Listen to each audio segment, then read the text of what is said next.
제5차 확대 간부회의 개연을 선언합니다. 먼저 문희상 비상대책위원장의 시작 발언이 있겠습니다.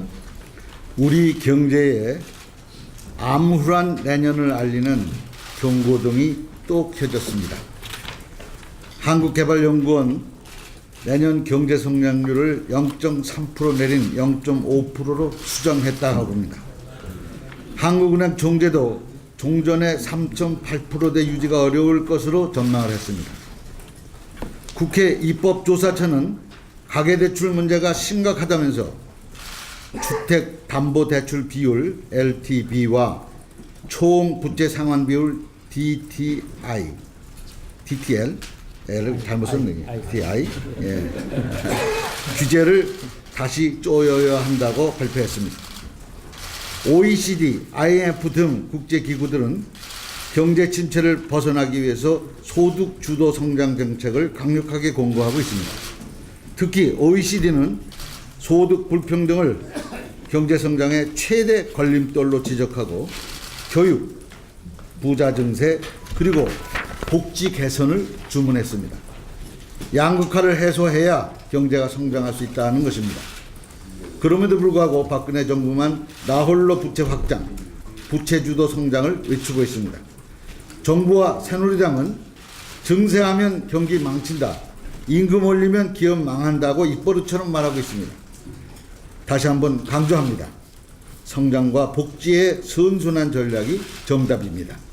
소득 주도 성장 전략으로 전환해야 한다고 다시 한번 강조합니다.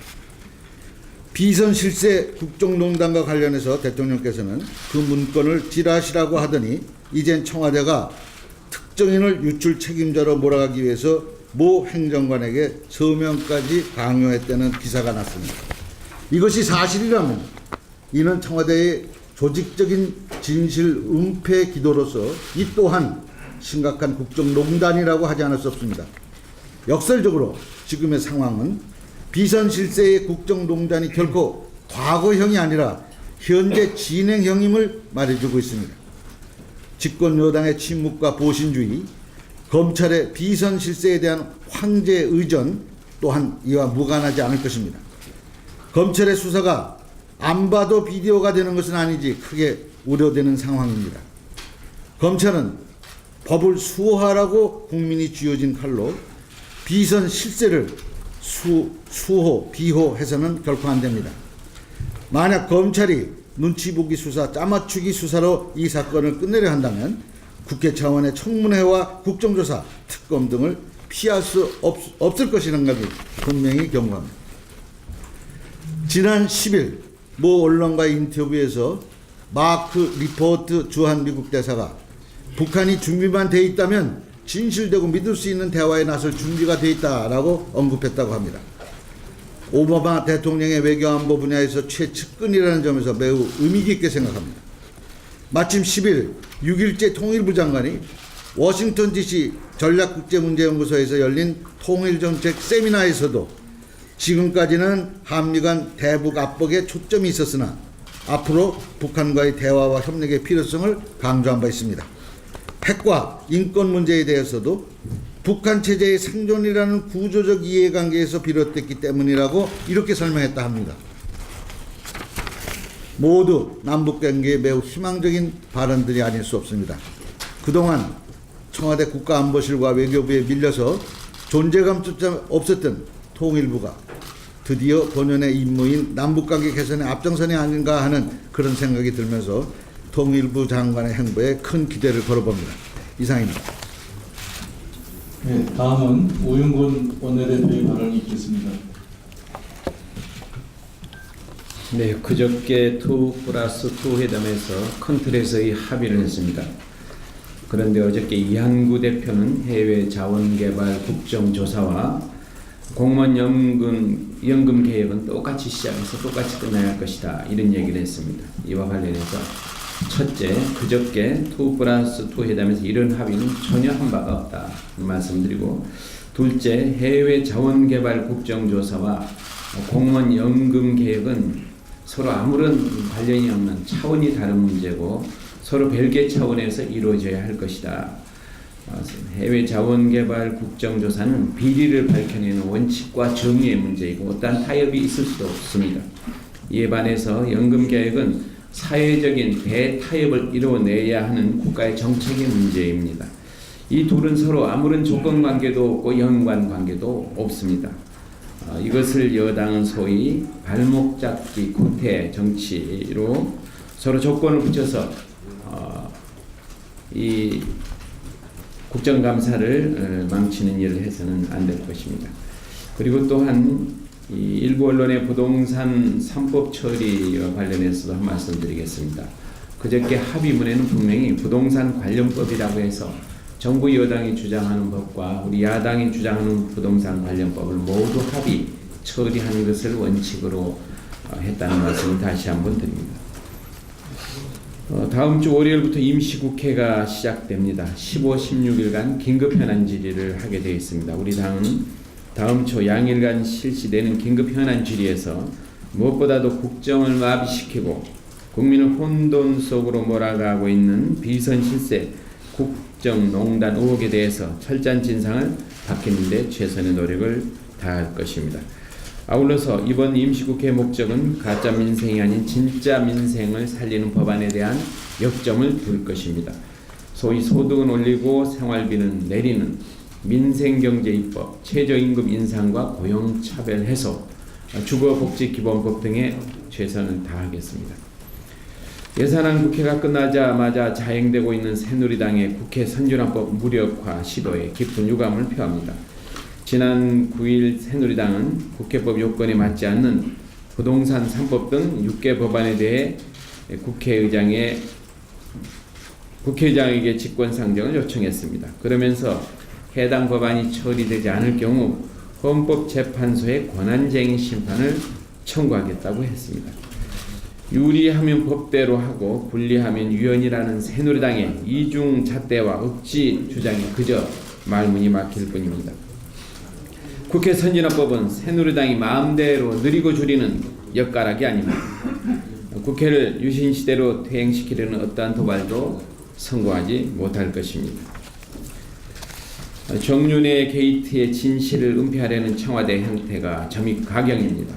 검찰의 짜맞추기 졸속 수사라도 모자라서 청와대 자체 조사 결과라며 내놓은 이른바 7인의 배우설이 국민적 공분과 의혹을 더 키우고 있습니다.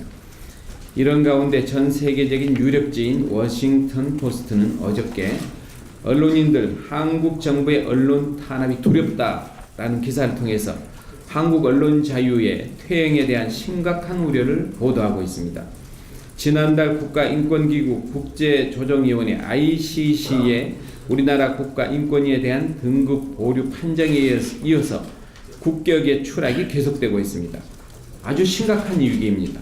특히 언론의 자유는 매우 심각한 위기에 직면해 있습니다. 지난 10월에 국경 없는 기자에서 발표한 한국 언론의 자유지수만 보더라도 지난해보다 무려 7단계나 하락한 57위를 마크하고 있습니다. 박근혜 정부는 언론에 대한 무차별적인 고소고발을 통해서 자신들의 불편한 진실에 대한 언론 보도를 통제하고 있습니다. 심리학에는 깨진 유리창의 법칙이라는 이론이 있습니다. 주인이 건물에 깨진 유리창을 그대로 방치해 두면 지나가는 사람들이 그 건물은 관리하지 않는 건물로 판단해서 나머지 유리창도 모두 깨트리고 그 건물은 결국 흉가가 되고 만다는 이론입니다. 깨진 유리창 이론처럼 한국의 인권과 언론의 자유가 한순간에 산산조각이 나는 우를 범해서는 안 될 것입니다. 새정치민주연합은 대한민국의 깨진 유리창을 방치하지 않겠습니다. 깨진 유리창을 반드시 갈아 끼우고 대한민국의 민주주의와 인권 그리고 언론의 자유를 반드시 지켜내겠습니다. 예, 다음은 정세균 위원의 야당 발언이 의원 있겠습니다. 고소도 얘기해야지. 어제 정윤회 씨의 검찰 출석 모습을 보니까 과연 실세는 실세인 것 같습니다. 신변 보호 수사관이 배치가 되고 직원 전용 엘리베이터를 이용하고 조사받은 4층 전체 출입이 원천 봉쇄되었다고 합니다. 검찰 출석 예우까지는 그러려니 하겠습니다만은 실세라고 해서 수사 결과까지 예우하는 일은 절대 없기 바랍니다. 청와대가 이례적으로 특별감찰 결과까지 브리핑하면서 이번 사태가 실패한 영모 사건임을 강조하고 있습니다. 비선 실세가 없다는 말인데 이 또한 정윤회 씨에 대한 청와대의 예우가 아니길 바랍니다. 새누리당 원내대표께서 어제 정윤회 게이트를 공직자의 일탈 행위로 규정했습니다. 검찰이 예우 차원에서 여당 원내대표께 수사 결과에 대해 미리 보고한 것인지 아니면 정윤회 씨에 대한 새누리당 차원의 예우인지 잘 분간이 안 됩니다. 검찰, 청와대, 새누리당의 예우를 받는 정윤회 씨를 실세 중에 실세라고 표현할 수밖에 달리 방법이 없습니다. 충청도가 느리다라는 말이 있습니다. 그런데 편견인 것 같습니다. 충청남도의 박수현 도당위원장과 안희정 도지사 그리고 당원 동지 여러분들이 전국에서 가장 빨리 엄청난 일을 해주셨다고 생각합니다. 그래서 충청남도를 이제는 엄청남도라고 불러야 될 것 같습니다. 지난 9월에 우리 당이 누란의 위기에 처했을 때 충남 당원 동지들께서 자발적으로 전당원 토론회를 개최해서 당 혁신의 길을 모색했고 오늘 그 보고서가 제출될 예정입니다. 보고서 제목이 변화의 시작은 소통입니다인데 변화의 방향성을 잘 잡았고 특히 실천으로 보여준 점을 높이 평가하고자 합니다. 보고서 내용은 당 권력을 어떻게 분산시키고 민주적이며 투명하게 운영할 것인가가 핵심입니다. 지역 풀뿌리 당원들의 지혜와 애당심이 구구절절히 배어 있습니다. 충남도당 당원 동지 여러분들의 열과 성이 담긴 보고서를 전준희와 혁신이가 적극 수렴해서 충남도당 혁신안이 현실화될 수 있도록 해주셨으면 좋겠습니다. 아울러 충남도당이 시도한 아래로부터의 정치 혁신이 우리 당의 정치 문화로 정착될 수 있도록 당의 모든 조직들이 귀감으로 삼아주셨으면 좋겠습니다. 그런 의미에서 이번 전당대회는 계파의 이해관계, 지역의 이해관계와 같은 지역적인 문제에서 벗어나서 당의 혁신을 통해 수권정당을 만들라고 하는 지역 당원들의 준엄한 명령에 부응해야 할 것입니다. 이상입니다. 예, 다음은 박지원 위원의 발언이 있겠습니다.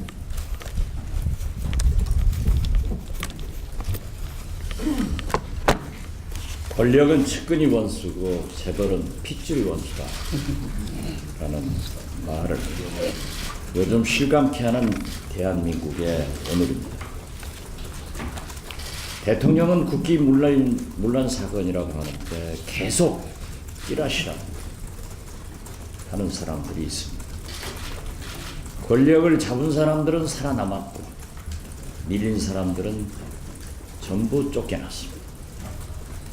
이제 보도를 보면은 마치 대한민국에서 남매의 난이라도 일어날 것 같습니다.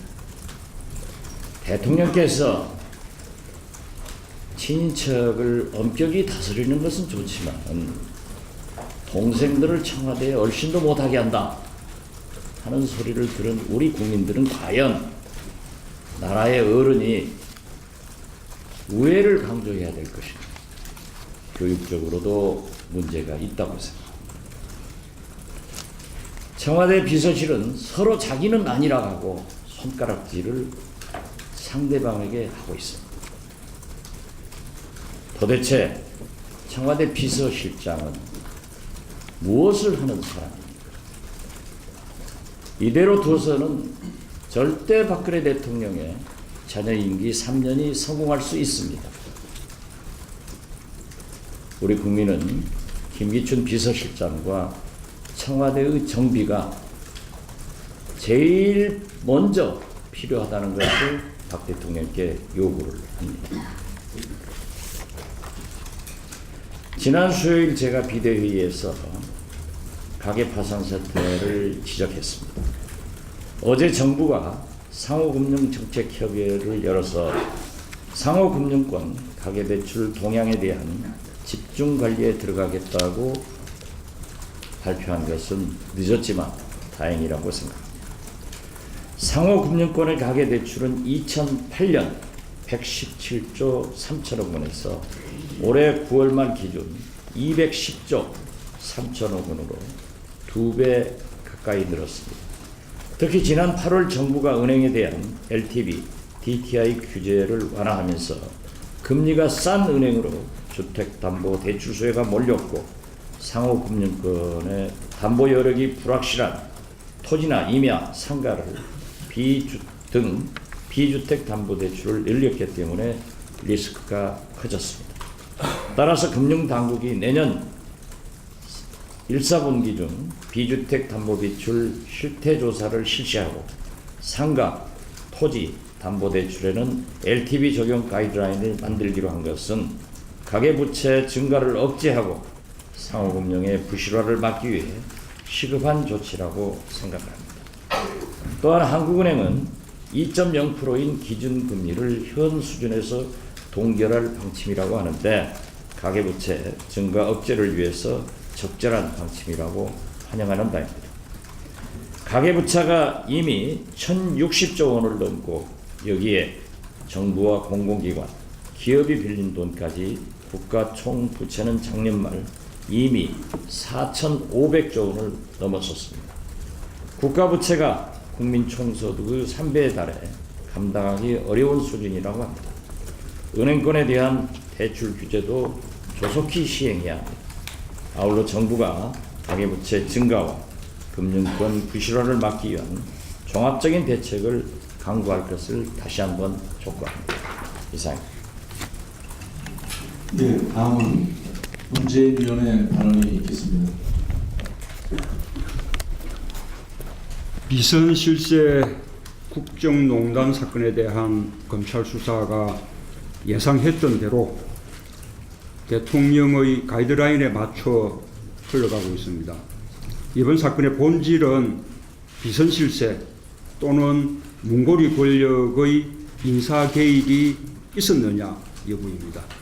그런데 검찰은 그 점은 수사하지 않고 문서 유출에 초점을 맞춰 관련자들의 입을 틀어막는 수사를 하고 있습니다. 언론에서는 벌써 검찰 수사가 결론을 내놓고 마무리 수순에 들어갔다는 보도도 나오고 있습니다. 그렇다면 짜맞추기 수사를 넘어 사건의 본질을 은폐하는 수사라 할 만합니다. 검찰이 대통령의 가이드라인을 벗어나지 못하고 비선실세의 존재나 국정농단에 대한 진상을 제대로 규명하지 못한다면 국민들은 특검을 통한 진상규명을 요구하게 될 것입니다. 박근혜 대통령은 비서실장과 문제된 비서관들을 해임하여 검찰의 공정한 수사를 보장해 주어야 합니다. 그렇지 않다면 오히려 대통령이 공정한 수사와 진상규명을 가로막고 국정농단을 조장한다는 인상을 지울 수 없을 것입니다. 호미로 막을 일을 가래로도 막지 못하는 우를 범하지 마시기 바랍니다. 정부의 경제정책이 잘못됐다는 적색 경고가 갈수록 커지고 있습니다. 가계부채 문제만 보더라도 은행 가계대출이 지난 10월에 이어서 11월에도 한 달 동안 7조 원 가까이 급증했습니다. 지난 8월 정부가 부동산 정책으로 LTV, DTI 규제를 완화한 이후 월간 증가액이 그 이전보다 5배 이상 늘어난 것입니다. 이미 가계부채 문제는 언제 터질지 모르는 시한폭탄이 되고 있습니다. 정부는 부동산 정책의 실패를 인정하고 시급하게 LTV, DTI 규제를 다시 강화해야 합니다. OECD는 소득 불평등이 경제 성장의 최대 걸림돌임을 지적하면서 소득 불평등을 줄이기 위한 부자 정세 조세 개혁과 적극적인 소득 재분배 정책을 권고했습니다. 우리 당의 주장과 꼭 같습니다. 정부는 경제가 어려워서 부자 증세를 할 수 없고 복지를 늘릴 수 없다고 주장하지만 정반대로 그것이 경제를 살리는 길입니다.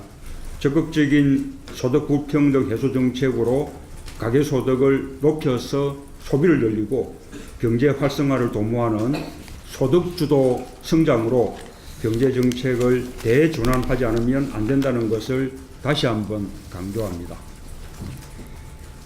경남도가 내년도에 무상급식을 늘리기는커녕 지금까지 해왔던 초중등 무상급식마저 중단될 위기에 처했습니다.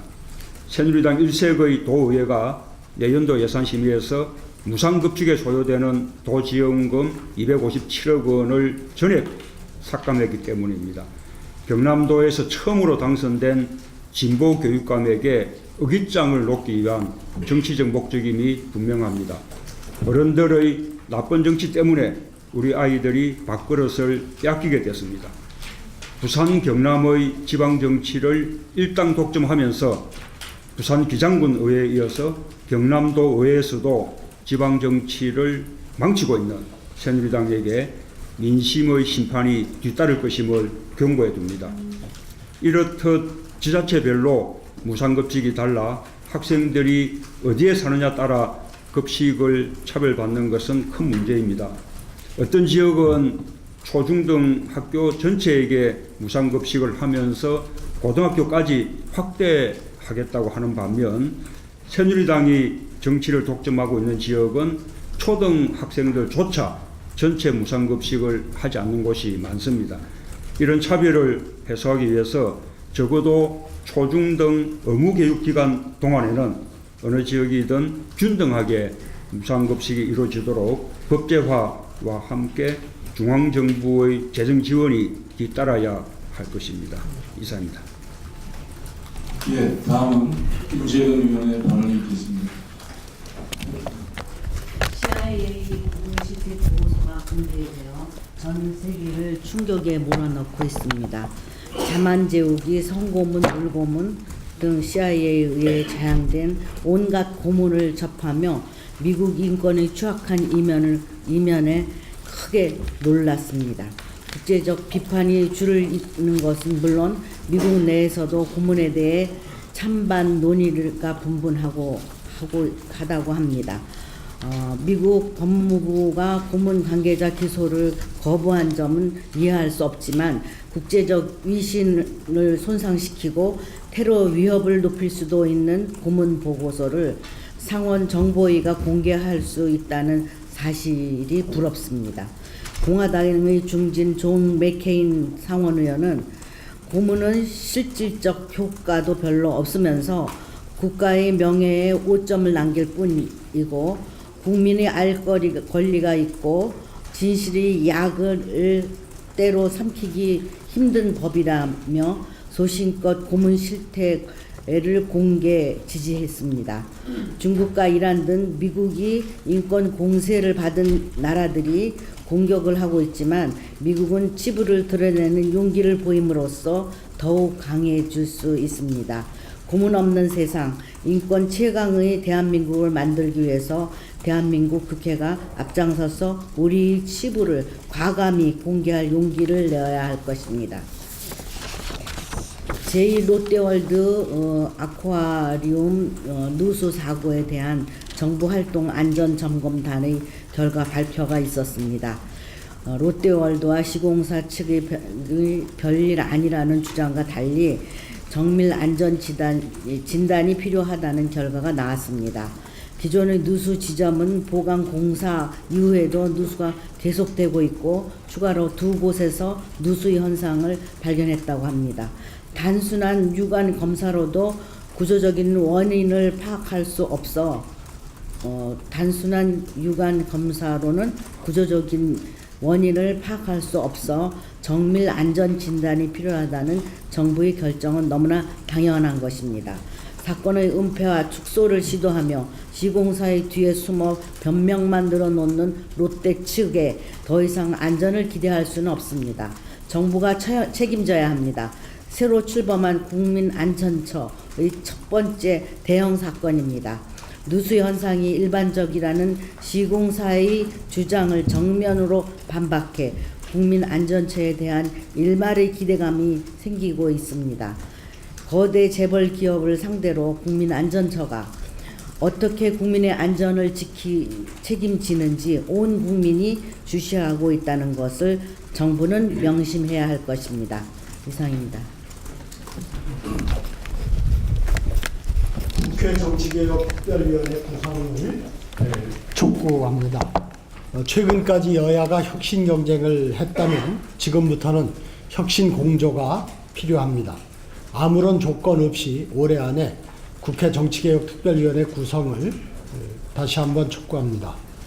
특히 선거구 재획정 문제는 헌재 판결은 12월 31일까지로 돼 있지만 내년 12월 30일까지 돼 있지만 현재 선거법상 선거 개시 6개월 전에 완료하도록 되어 있습니다. 그럼 정치 일정상 내년 전반기 6월 임시국회 말까지 선거구를 재획정하지 않으면 결국 법을 위반하는 결과를 초래하게 됩니다. 또 선거구 재획정 문제는 단순히 선거구의 조정을 넘어서서 비례대표 확대 등 선거제도 개혁이라는 측면에서 다루어질 중요한 과제입니다. 이를 논의하기 위해서 새나라당과 새정치민주연합 양당의 혁신위원장 회의를 제안합니다.